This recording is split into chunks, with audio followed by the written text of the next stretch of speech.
small amount. Well, hopefully I'll try to make this enjoyable even for the people who don't have Blackberries. Okay, so today's talk is going to be about social engineering. Now, I know what it says in the agenda, and I know what you guys have been expecting, but the more I thought about it, the more I developed this talk, it made more sense for me to actually base it on social engineering so that you guys can actually take something useful from it, rather than me coming up here and telling you about, just doing a demo and then running off. So don't all of you decide to get up and leave at the same time. If you must leave, do it quietly when my back is turned, because I'm very sensitive and I take things personally. All right, so social engineering.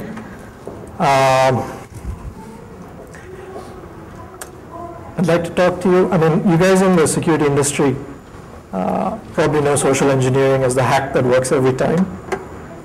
I saw a TED talk recently given by British journalist Nisha Glenny, where he gives the technical term for social engineering as there's one born every minute.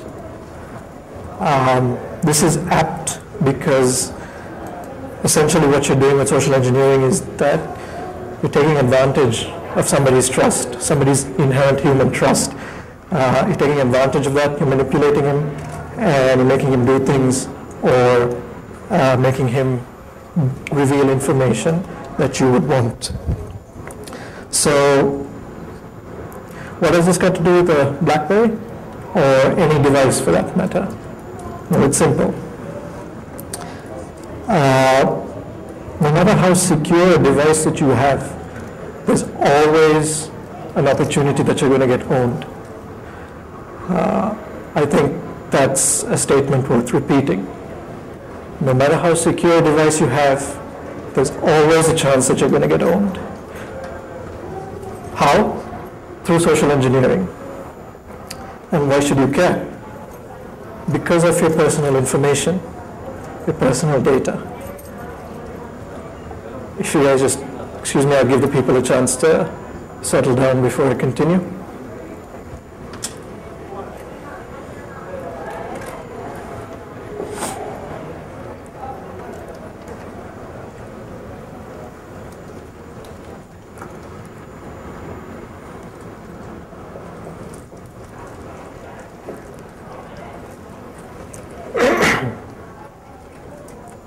Okay, all settled in. All right, so again, social engineering, the hack that works every time. There's always a chance that you can get owned. Why should you care? Because of your personal data. Now, if you're like me, I like to keep my personal data personal, private. I don't want to share that with anybody. So I'm going to tell you a little story about something that happened to me early in September. I was flying to Singapore for the day to meet with a friend and to sort out some paperwork that I had. It was just a day trip. I would go in the morning and come back in the evening. As is customary, when I fly, I take along my leather jacket with me because I get cold in the flight. So this time was no exception. Flew to Singapore, met with my friends, sorted out the paperwork, and was getting ready to come back home when I stopped at one of the cafes in Singapore airport. I had a bit of time left to be able to grab a quick coffee, so I did that. Slung my jacket over the chair, got up, went to the counter, paid for my coffee and donut, and I came back to my table. When I came back to my table, I noticed my jacket was gone. So stopped for a bit, looked around, couldn't find my jacket. I was at the right table, but I couldn't find my jacket.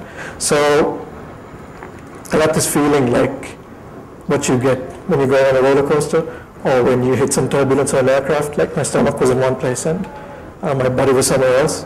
So frantically looked around, hoping to find somebody who had actually taken my jacket, maybe by mistake or maybe on purpose.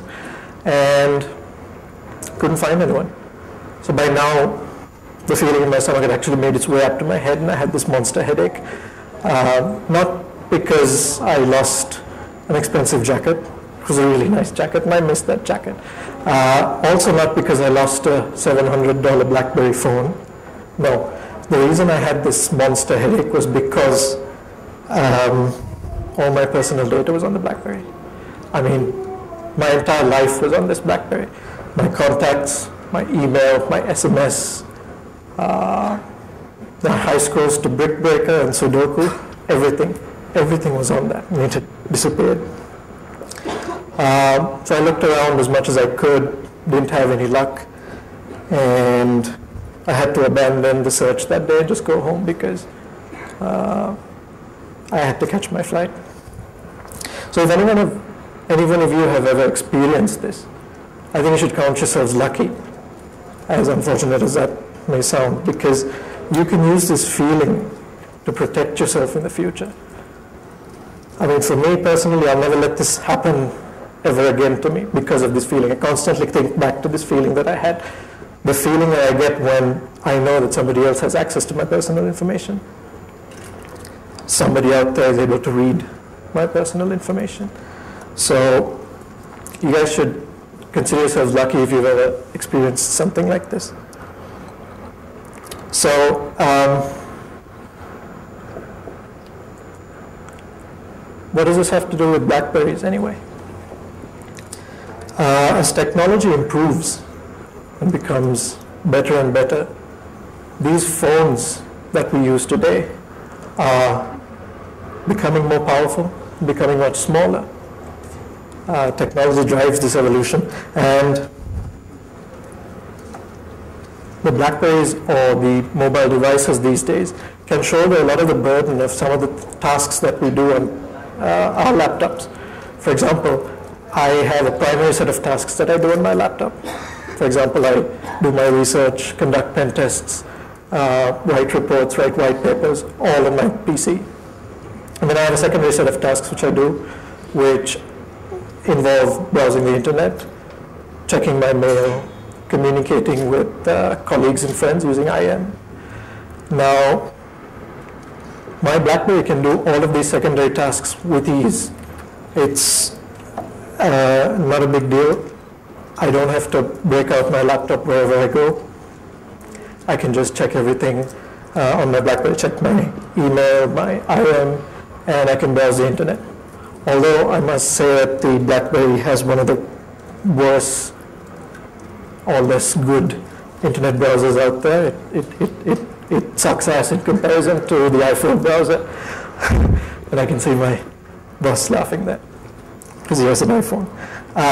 So despite that, I can still use my BlackBerry to do all these secondary tasks.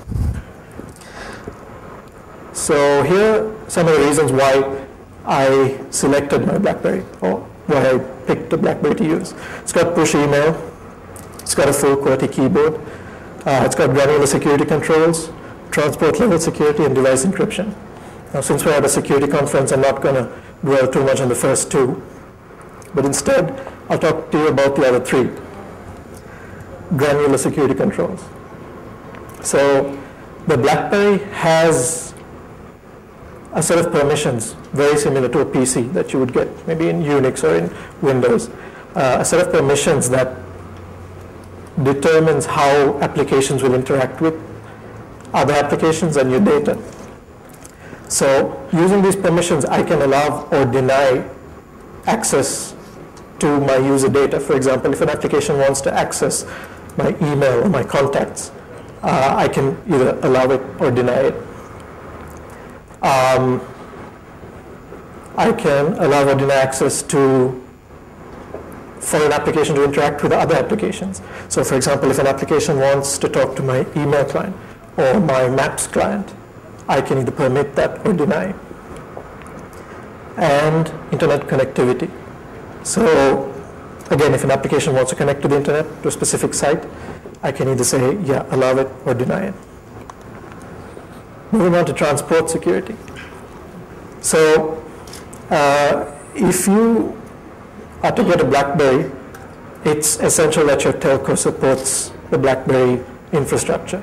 So if your telco doesn't support BlackBerry, then you're not going to get the BlackBerry service. But what's interesting is when your telco provisions it, it's not actually terminating it at the telco. Instead, it's just relaying it down to the servers in Canada. So all your data, your browsing, your email, everything is routed through the RIM servers in Canada. So as you can see in the diagram, any point between your BlackBerry and the RIM servers is encrypted. This includes HTTP traffic, clear text traffic, for example. This is a good thing because people on your network, on your local network, can't sniff it. They cannot sniff your data, and people at the telco can't sniff your data. So the only guys that can actually look at your data are the guys in Canada at RIM. And I have no problem with RIM being able to access my email because, I mean, when have you last heard a war started by a Canadian? Canadians are generally pretty cool guys. I like them, so I have no problem. And my best friend is a Canadian, so I have no problem with the Canadians reading my mail. And the next step is device encryption. So what this is, when you have an SD card, for example, or the memory on your device, you can lock it down so it's unique to your phone. So if you pull out that memory card and stick it on another BlackBerry or another reader, that data is not going to be able to be read. Same with if you take apart the BlackBerry. If you take it apart and pull out the chip and try to read it, if you've locked it down with device encryption, you're not going to be able to do that. So this is excellent if your device is stolen or lost. So back to the three things that I just spoke about. I mean, just with these things, you know the BlackBerry is quite secure. All of this is relative to the BlackBerry Internet Service. Now you get two types of services. The BlackBerry Internet Service BIS, which is more towards the consumer market. And then you have the BlackBerry Enterprise Server, which is BES. That is what the large organizations use. And if you use a BES service, then you're going to have much more security. For example, you can build on top of this a set of IT security policies. So your security team can push out these policies and make sure that you're either that you adhere to the main security policy of the organization. They can do something called a remote wipe in case your device is lost. All they have to do is just key in a few commands and your phone is wiped remotely. You don't have to worry about somebody getting access to your personal information. And also they're able to restrict applications that you install on your BlackBerry. Now this could be a mixed bag. Sometimes you want to install stuff like Facebook or Twitter or something like that, or maybe it's denied by the policy. But you get this on the BlackBerry Enterprise Service. Now, not stopping there, because maybe some of you still think that the BlackBerry is not as secure as it could be. So I did a small experiment by searching Security Focus about 2 weeks ago. I did a search. I mean, as all of you may know, Security Focus is a website that catalogs vulnerabilities. It hosts a couple of mailing lists, and people write in all security-related information. So I did a keyword search for two keywords. One was BlackBerry and one was iPhone. I just wanted to see what types of vulnerabilities were plaguing each of these devices. And this is what I came across. So the BlackBerry has 2 vulnerabilities detected since the time. Yeah, I'm just nodding to my boss there. And the iPhone has 39. Now this is only on the device. If you're talking only on the device, the BlackBerry has 2. One of them was actually found in September, and I don't know if you can actually call it an exploit because it's the way the BlackBerry handled a certificate with a null character.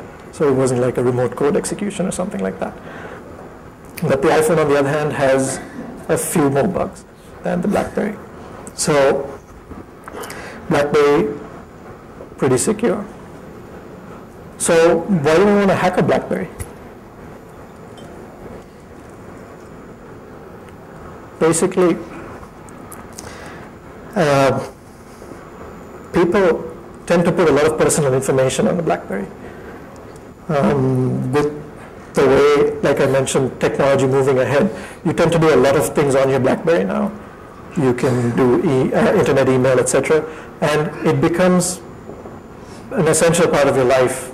And so you end up putting every little thing that you have on your BlackBerry. So with the evolution of technology and the way that mobile devices have steadily improved,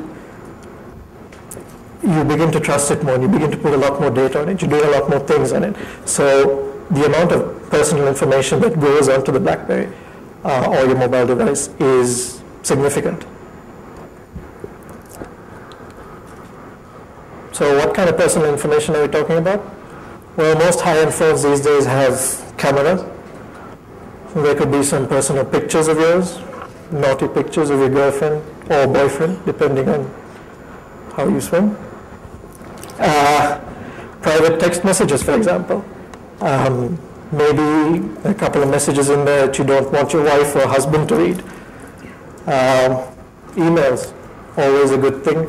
Websites these days, when you register on the site, they immediately send you an email saying, this is your username, this is your password. And I don't know, still to this day, people use the same password throughout all of their services. Oh, excuse me.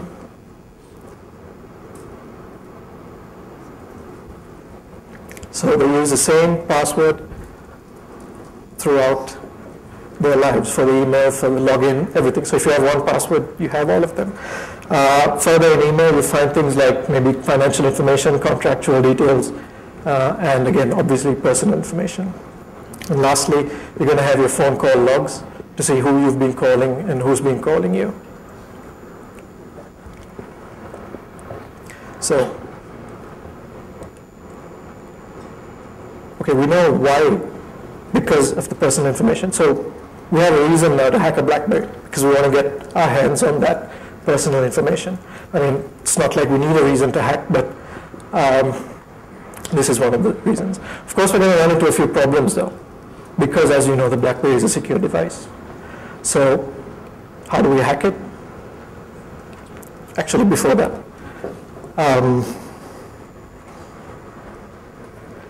so we know the BlackBerry is a secure device, and we know the minute that it leaves, that information leaves the BlackBerry, it gets mangled and encrypted and impossible to read. Similarly, while it's on the BlackBerry, all the data is encrypted as well.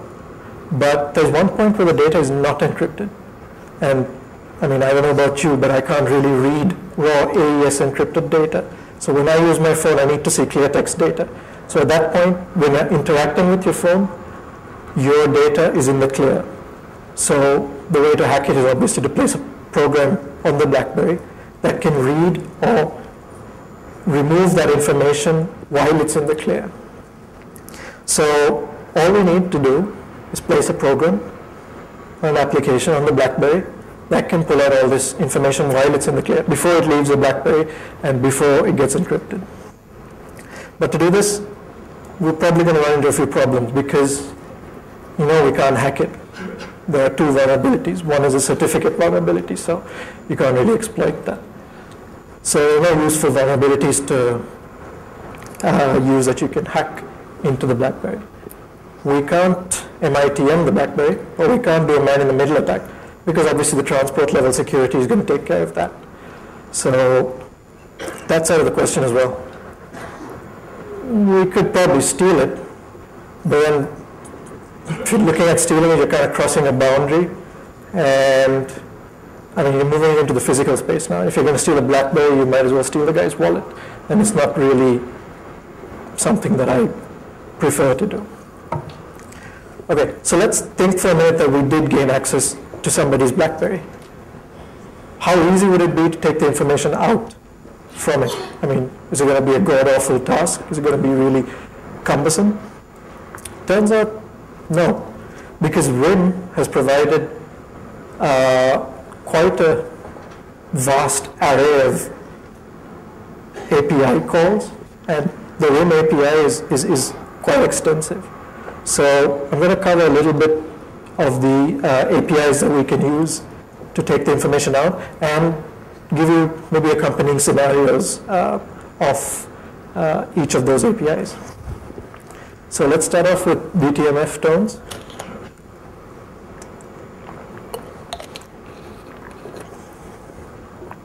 So in the software versions leading up to version 4.3, there used to be a method called getDTMF tones. Now, what this method does is when you're on an active phone call, there's a DTMF phone queue. So say, for example, you're checking your voicemail. You key in your PIN to access the voicemail. If you call the getDTMF tones, you're going to be able to pull out that set of numbers that you dialed. So just by using this method, you can pick up all the DTMF tones that you dial into your phone on an active call. Now, after version 4.3, we're presently at about version 4.7, about to move into version 5. There are unofficial copies of version 5 out there in the market right now. Not in the market, I mean, it's free to download if you know where to look. So after that, they removed this method. So it's not going to be as easy as it is to pull out these DTMF tones. But if you look a little bit deeper, you can still use some of the methods like add key listener, which is essentially a listener. It listens for key presses. So add key listener, once you implement it, it'll monitor things like key down and key up events. So if you push a key, that's a key down event. If you release it, that's a key up event. So by using this, you can have a key listener and essentially set up a sort of key logger, which you use then to collect the information. Now, another case where you would find this useful is in phone banking. So somebody logs into his phone banking and keys in his account number, keys in his PIN, and so you have his account number and PIN. And what you do with it afterwards is entirely up to you. How about text messages? Well, for text messages, there's a package called Java X Wireless Messaging. Essentially, it's another listener that you run, but what this listener does is it listens for SMS messages, incoming and outgoing SMS messages. So once you implement that, the listener will tell you, okay, I've got an incoming SMS message, what do I do with it? So we can tell the BlackBerry to do something with this message. So for example, if I want to take a copy of that incoming or outgoing SMS, I can do that. Similarly, using the same package, you can also send and receive SMS messages without the owner's consent. Now, this is mostly useful in cases where you have micropayments. For example, if you have a vending machine that requests you to send an SMS for you to buy a candy bar or to buy some soda. So you send an SMS and the money is deducted off your phone, you pay it in your phone bill. So you can actually do the same thing. I mean, you have a victim who's got a compromised BlackBerry, so you go up to the vending machine, but instead of sending the SMS yourself, you send a command to your compromised BlackBerry for him to send the SMS. So he's paying for your soda or for your candy bar. So I'll try to give you a little bit of a look as to how this would work. So if this is the inside of the BlackBerry, we've got a listener set up there. And what it does is it waits for an incoming SMS. So once the listener receives that SMS, it says, okay, I've got this message, what do I do with it? So we've already told the listener, okay, if you get an SMS, just take a copy of it and forward it to a server outside, to my server outside, for example. And then you can display it on the user's screen. It's very similar when using email as well. Instead of using a message listener this time, you would use a folder listener. This folder listener watches your inbox and outbox for incoming or outgoing messages. And so through this, you can also intercept emails being sent to and from your BlackBerry. Again, using the same package, you can send spoofed email messages. For example, if you want to have some fun and you want to have one guy insult his boss or his girlfriend, you can just send out a spoofed email from his BlackBerry and then sit back and watch the fun. Oh, the next one is a cool one. You guys would like this one. Remote listening. So this is not really a straightforward attack, but it's a cool one nonetheless. I'll set the stage. So the idea is you have a victim with a compromised phone, and you as the attacker give that phone a call. And so when the compromised phone sees this call originating from a specific number, it silently picks up the call and puts the phone into speakerphone mode so that you can actually hear everything that goes around near the owner of the phone, near the victim's phone. So to achieve this, you have to do the attack in a few stages, and I'll explain those stages in a second. But this sort of attack is really cool for spying on people. Like, so if you want to find out what your employees are talking about you behind your back, you can just spy on them when they go home after work. You can spy on people who go into maybe important meetings, corporate espionage. You can activate the spying mechanism and then turn the phone into a bug. And as long as the guy doesn't look at his phone and wonder, hey, what the hell, I'm on a call, you can continue to listen in on the conversations. These days, it's most effective because, I don't know about you guys, but I always keep my phone with me. It's always on. And Blackberry users are kind of leaders in this area. They kind of sleep with their phones, and I don't know, they probably, all they don't do is take the phone into the shower. But I mean, they don't call it Crackberry for nothing. People like addicted to it. So it's good because they always have their phones, so you can always listen to what's going on around them. So I'll explain a little bit about how we actually achieve this. We start off with a phone listener. Again, like the message listener and the folder listener, the phone listener will listen for incoming phone calls. And once it receives a phone call, it checks, okay, is it coming in from a specific phone number that I recognize? When it does, then we start doing the other phase of the attack, which is to pick up the call.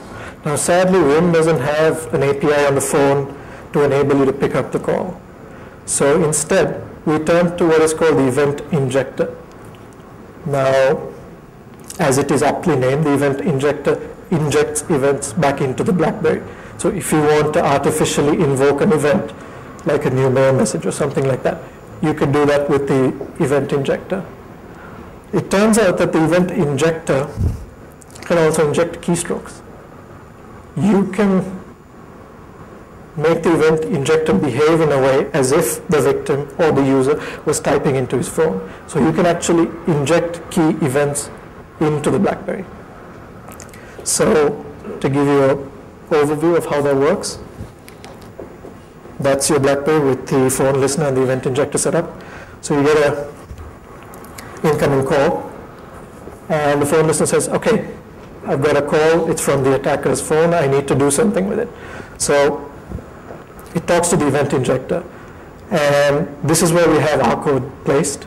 So the event injector does two things. It mutes the call so that the phone doesn't ring, and then it answers the call. So at that point you have an active call and you can actually listen in. But the problem with this is that at this stage, it's on a call that you'd use. The phone would be placed near your ear, so the microphone isn't sensitive enough. So what we do is we just send an additional key injection event to turn on the speakerphone. And as long as the attacker has his phone on mute, and he doesn't say anything, or he doesn't arouse the suspicion of the victim, he can listen in all he wants until the victim discovers that his phone's been compromised. Moving on to the camera API. This is also another fun thing that you can do. So using the package Java X Micro Edition Media Control, you can use the get snapshot method to capture an image from any of the Blackberries that have a built-in camera. Ideally, you can have this set up on a timed base. Actually, not ideally. You could have it set up on a timed base, so you've got a picture taken every hour. But I find it more effective to do it on a trigger-based event, like, for example, when somebody's on a phone call. Because when somebody's on a phone call, they're going to pick up the phone and they're going to hold it like this. This gives the camera a much better view of wherever the guy is. So he's up there, he's holding his phone, and if he's like me, he's probably going to walk around a lot, you know. So when he's holding his phone up like this and is walking around, if I time it to take pictures every 10 seconds, I can get a pretty good understanding of where he would be. If you couple this together with the GPS, you get a really good mechanism of finding out where somebody is. So again, using the package JavaX micro edition location, you can do a method called get qualified coordinates that will tell you where about this phone is. I mean, most of the Blackberries, most of the newer Blackberries have a built-in GPS, so you can do this. Again, you can do it either time-based or using a trigger. Again, I prefer to do it with a phone call so that you know, you can have a log of when you call somebody up and says, where are you? He says, I'm in the office, but he's probably at a strip club or something like that.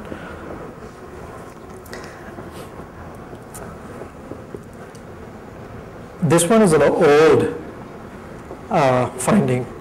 This was discovered in 2006, blackjacking. It was presented at DEF CON and is a simple but very effective way of compromising enterprise networks. So the paper came together with a tool called BB Proxy. Now, what BB Proxy did was, once you infected a phone with BB Proxy or installed BB Proxy in a phone, it will connect out into the internet to an attacker-controlled server. As you know, Blackberries on an enterprise network are always connected. They're always connected to the enterprise network. So it would also be connected on the inside. And what BB Proxy did was it just simply bridged the gap between the attacker's host and your inside network. So essentially, you've got unrestricted access directly into the enterprise network through the Blackberry. You don't have to worry about firewalls. If you decided to come in through the front door, you would probably spend ages or you'd probably never get in. But through this, you can simply just go straight through. Once you're in, you can then do your usual assorted hackery like port scanning, attacking hosts, etc. A few other hacks that you can do, stealing contact information. For example, you own the sales manager's Blackberry and you pick up all his contacts, and there you go, you have your next set of leads to call to ask for business. You can alter contact information. So for example, you have a guy's 300 contacts. You just read them in, randomly swap them around, so when the guy's calling Uncle Bill, he's actually calling one of his best customers. You can run up a victim's phone bill, obviously, not an old thing. You can just make him pay by just making calls to international numbers. You can also use a victim's phone to send bulk SMSs. You can, I mean, similar to the analogy of using a compromised server to send spam, you can compromise a Blackberry and send bulk SMSs as spam as well. So, we know that people spend their lives on their Blackberries. We know personal information is a good thing to have, especially if you want to further your quest in world domination and maybe kill the guy next to you or bury the guy next to you. So personal information is a good thing to have. You get all sorts of advantages by having information that that is inside information, for example. We know that it's easy to pull out information from the Blackberry once you actually get into the Blackberry. So how would you get into the Blackberry? And well, with all the hype this talk has generated, I think this is going to be a disappointment, but there is no technical way of hacking a Blackberry. It's Not possible. It's just too secure to do that. So we have to rely on good old social engineering. Low tech, I know, but can be effective. So let's look at a few ways where we can own a BlackBerry. Starting with physically actually installing the spyware on the BlackBerry. So you go up to somebody you know preferably, and say, hey, I've got some problems with my Google Reader or my Google browser. Can I just check quickly on your BlackBerry? And you take his phone, browse to the website with the spyware, install it, give it back to him and tell him, okay, it seems to be working fine on your BlackBerry. Maybe it's a problem with mine. But by then you've already owned him, so that's one way of doing it, physically implanting it. Another way of doing it is by maybe writing your own game. And hopefully, maybe even you can charge the guy for it. So you write your own game, and you have the game sitting on top, just pretending like it's an actual game, and then below the surface, you have your spyware doing whatever spyware would do. This is a bit difficult, I think. It takes too much effort. So I prefer to do it in a much more simpler approach, like having an enticing slideshow. Maybe an enticing slideshow with like the hot girl of the day or something like that. I mean, we've got plenty of hot girls in the HITB jobs booth, so I can probably call the application David's Girls. And this would probably be something people will be willing to download. And if I give it for free, I mean, what the hell, right? So I'll have the slideshow running on the top and the spyware doing its nastiness on the bottom. Another way you can do it is by renting an SMS gateway. You could, I mean, there are so many public SMS gateways out there that you can buy credits from. So once you get this SMS gateway, you can probably spoof an SMS. Now, this is not going to work on everyone. You can spoof a SMS saying it's coming from the telco provider. So you send an SMS to the user saying, we've got this new upgrade, or we've got this new program. Please browse to this site and download it and run it. Granted, the percentage that this would work is far less than the other two. But if you're a large telco provider in the UAE, you can just do that yourselves by sending all the SMSs to your entire subscriber base, like Etisalat did in July. So for those of you who don't know Etisalat, it's this large, horrible, well, it's not horrible.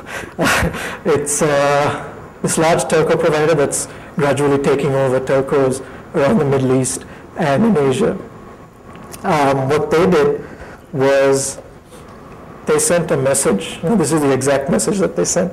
They sent a message to all its BlackBerry subscribers saying, dear Etisalat BlackBerry customer, blah, blah, blah, provide you with better service, yada, yada, yada.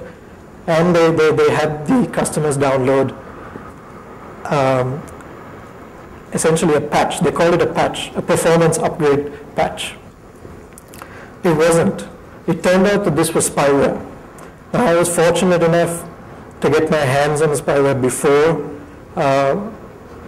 when it was released early. And I had a chance to look at it, and I analyzed it. And in short, it was a complete piece of crap, because it wasn't written to take advantage of the BlackBerry's features. I mean, it was written more in a way that you would write for a PC. I mean, obviously, when you consider mobile development and PC development, it's completely two different things. I'll tell you why some of the problems, or the way it went so badly. So how did the spyware work? Once it was installed on the BlackBerry, it started off in a dormant state. It didn't do anything. It would just stand there, wait for a command. It would listen, it would keep querying the BlackBerry messenger service, and it was looking for messages coming from the sender customer service. It was on the lookout for 4 commands. One was start, one was stop, one was backup, and the other one I can't remember. But once it received a start command from customer service in a specific format, then it would begin to monitor all that user's outgoing mail. So once it was active, it would forward this mail to a server somewhere on the inside of Etisalat. So essentially, Etisalat could get access to your outgoing mail. Now, what were some of the problems with it? Incidentally, the whole thing, it went very badly for Etisalat because the spyware stopped, it didn't function very well, and in the end Etisalat was, people knew that Etisalat was trying to spy on their subscribers. So one of the problems with the spyware was the fact that it would constantly check the message queue every few seconds. Now, for development on a Blackberry, you don't need to do this. As I spoke about the other APIs, all you need to do is set up a listener on the message queue. You don't need to constantly check the queue every few seconds like this used to do. So by doing this, you're actually driving up the processing, the CPU usage, and driving up the amount of processing power you need. The second was actually that the source code was available, sort of. The application was released with two versions of two versions of the executable. One was a bit difficult to decompile, the other was relatively easy.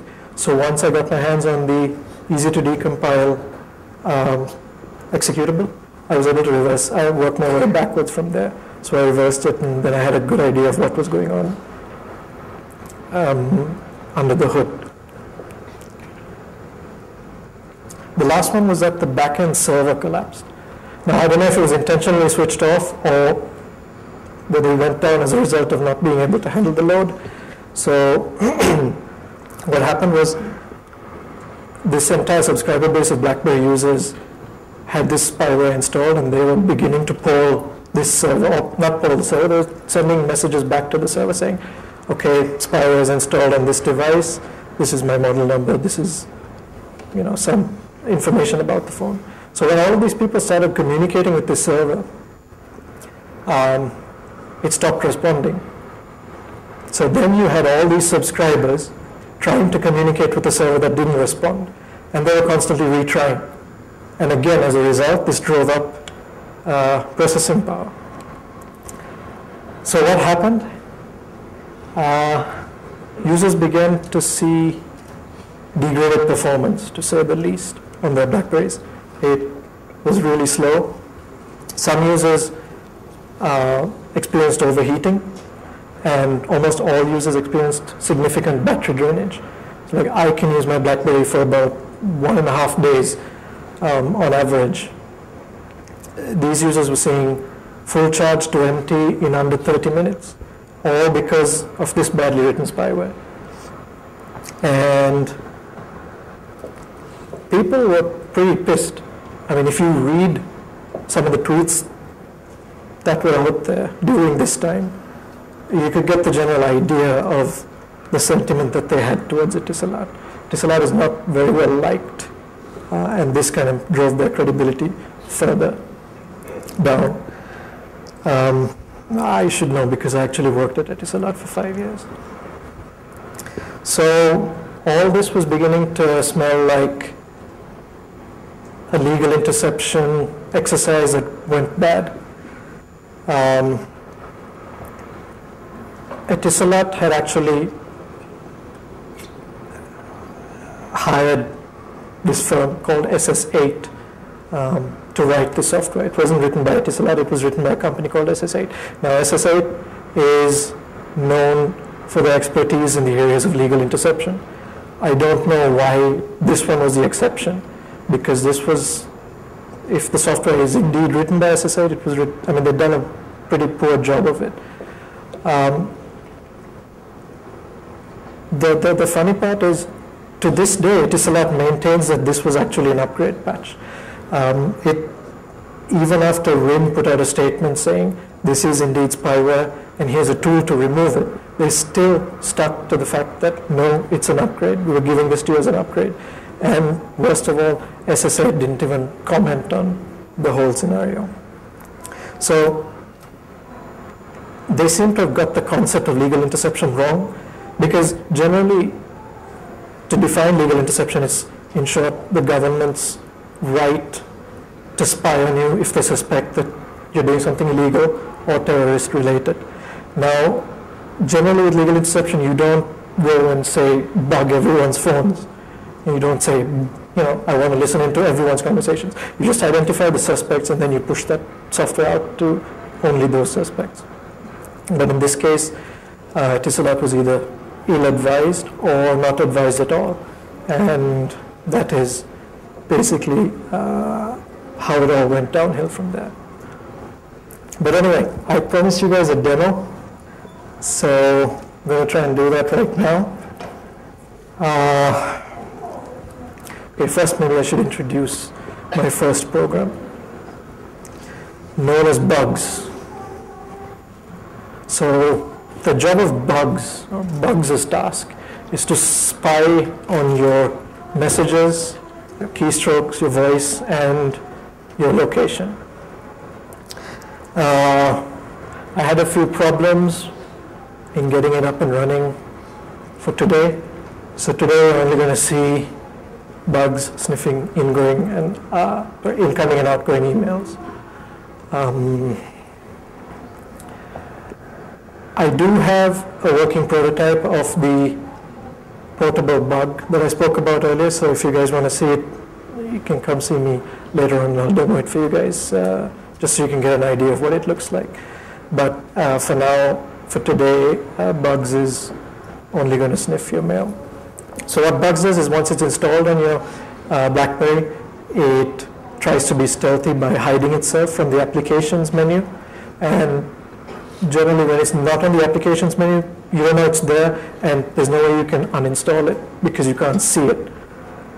There are, however, ways you can uninstall it, but for the average user, or even maybe for the tech user sometimes, maybe the power user, they might have some difficulty in removing it.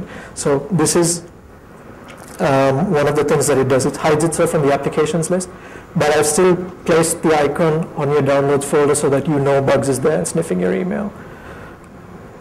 So what it does is it forwards all the sniffed email to an email address called charlie@zensa.com. Now I own that email address, so I can see all the mails that come in. Now, if any of you guys are feeling brave, I would recommend you download Bugs and let me read all your email. So I don't know if I have any volunteers who would like to try it out. Crap. All right, so if you guys just bear with me, I'll just connect to the internet and try to find the mail server.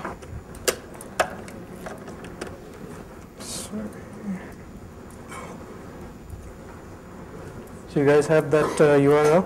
Okay. Anybody trying? Hands up, anyone trying it?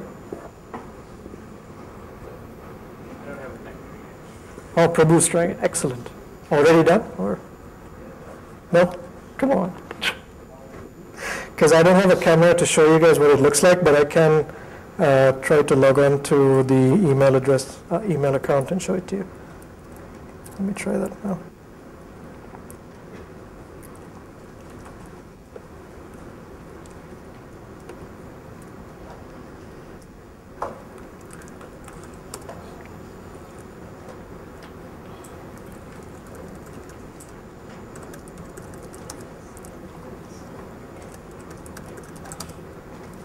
So it's not enough that you actually install it. You have to send out an email to somebody so that I can see it. But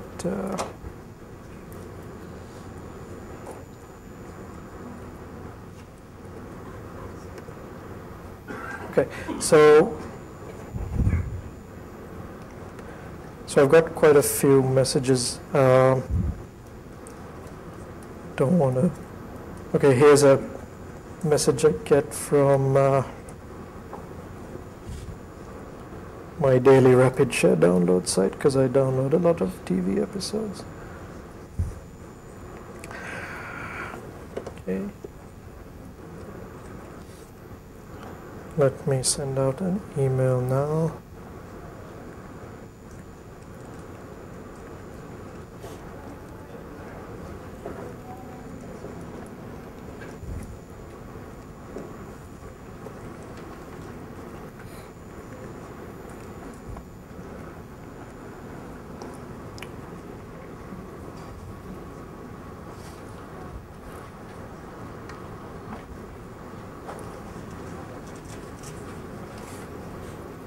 So hopefully you guys should see this increment, and there it did.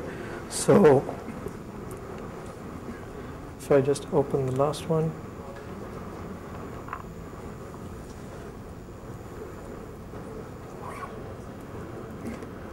so I sent a mail from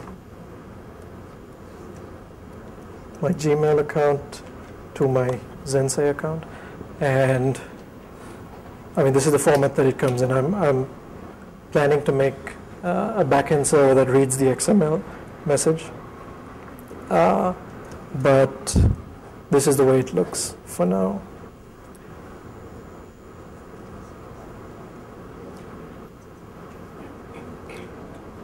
So still nobody brave enough. Okay.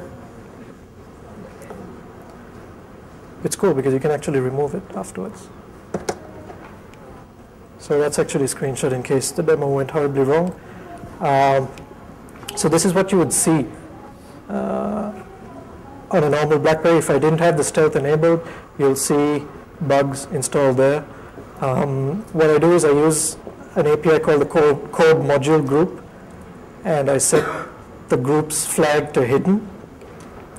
And then once I do that, it disappears from the applications menu. So once it's disappeared from the applications menu, you cannot, I mean, you don't know it's there for one, and you can't uninstall it because, well, for one, it doesn't show up. There's another way where you go into the modules of your applications and try to remove it from there, but I've marked it as a dependency, so you cannot remove the spyware from using this method either.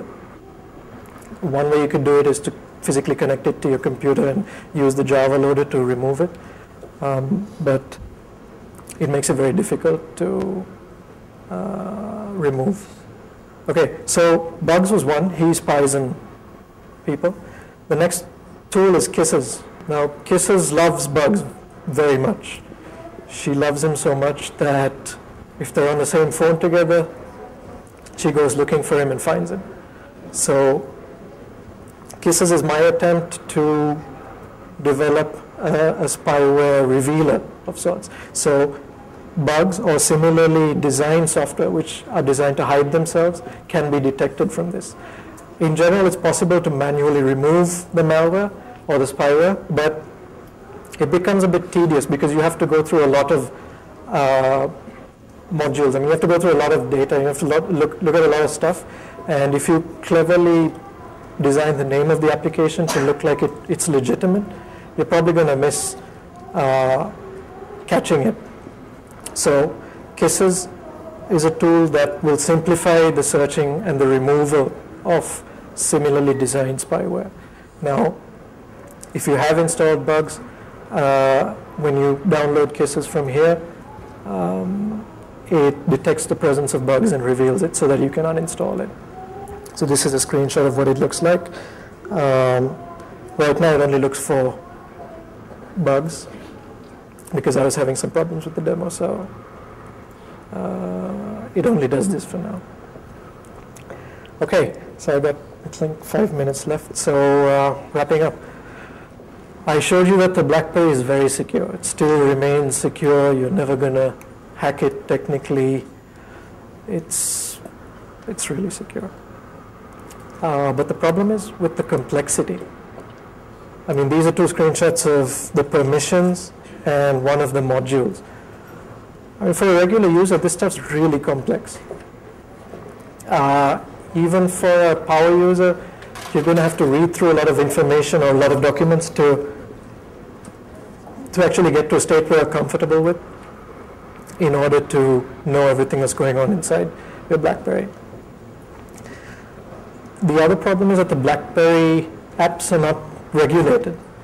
For example, lots of people complain about the iPhone regulation process and about the App Store. There are lots of complaints that people's applications are rejected by Apple because on the Apple App Store, when you develop an application, you have to submit it to Apple for them to take a look at. And only then, once they deem it fit, will they publish it on the App Store.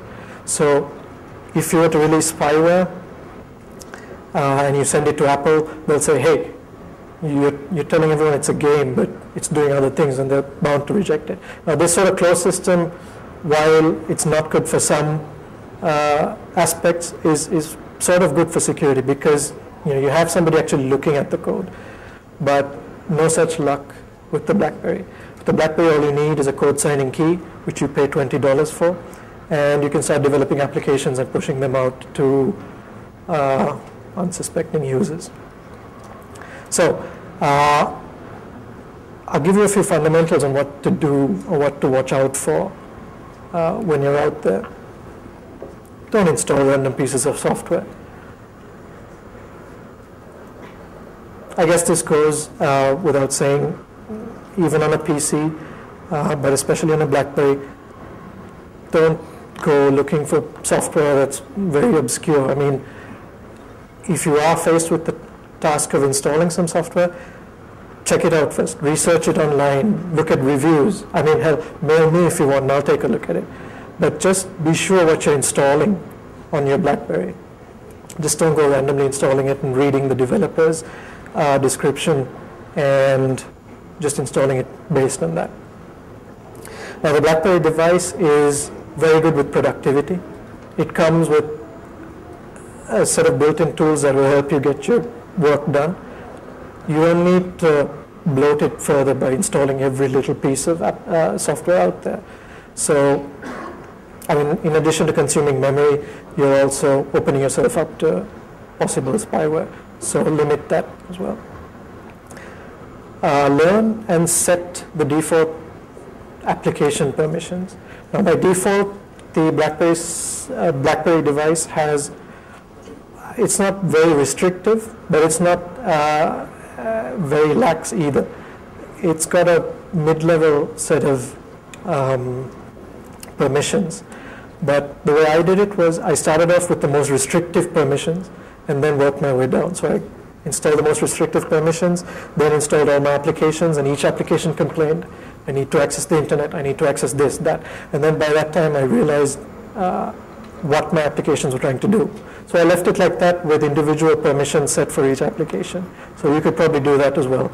I will be posting some links and some blog posts on later on, so you guys can follow that if you like. This is an obvious one as well. Don't let other people use your phone. I mean, there's no reason that they would need to. I mean, these days everyone should have their own phones. If you're faced with an instance where you have to let them use your phone, then watch what they're doing with your phone. Don't just give it to them and expect them to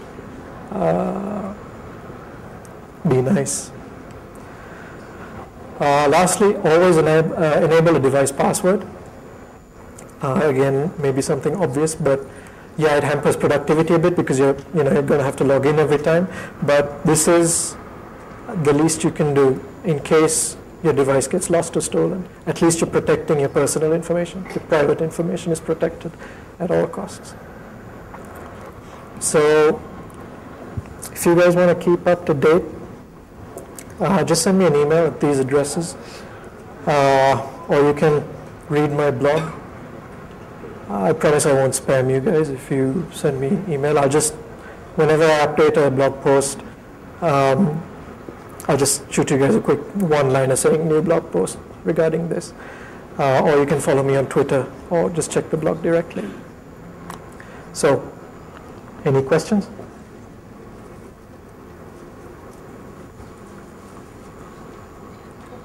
No, you're excluded. Okay, tell me.